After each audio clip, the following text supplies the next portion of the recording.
आज मी तुम्हाला एक अशी गोष्ट सांगणार आहे, जी मी स्वतः करत होते आणि मला वाटायचं की ती अगदी साधी आहे. मीही घर पुसण्यासाठी जुने कपडे वापरायचे. मला वाटायचं यात काहीच चूक नाही. पण जेव्हा मला ज्योतिष आणि वास्तुशास्त्रात याचं खरं कारण समजलं, तेव्हा मी थोडी घाबरलेच. कारण आपण घर स्वच्छ करतोय असं वाटतं, पण नकळत आपण नकारात्मक ऊर्जा घरात वाढवत असतो. म्हणूनच आज मी तुम्हाला सांगणार आहे, मी ही सवय का सोडली आणि तुम्ही काय 10 सोपे उपाय करू शकता. सर्वात आधी मला कळलं की जुने कपडे म्हणजे फक्त कपडे नसतात, त्यात आपली जुनी ऊर्जा साठलेली असते.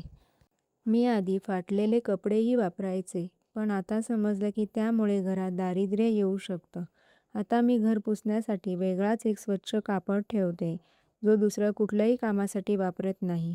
मी आठवड्यातून एकदा पाण्यात मीठ टाकून घर पुसते. खरंच सांगते, घरात हलकं आणि शांत वाटतं. जुने कपडे आता मी फेकत नाही. मी ते स्वच्छ करून गरजूंना दान करते. त्यात वेगळंच समाधान मिळतं.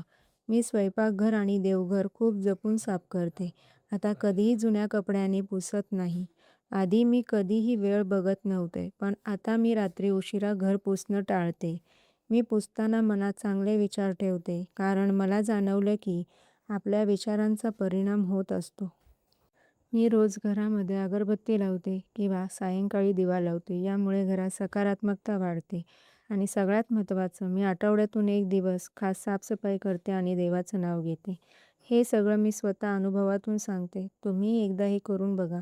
फरक नक्की जाणवेल. आणि तुम्हाला असेच खरे, उपयोगी आणि अनुभवातून सांगितलेले व्हिडिओ पाहायचे असतील तर आपल्या चॅनलला सबस्क्राईब करा आणि कॉमेंटमध्ये नक्की लिहा. जय श्री स्वामी समर्थ.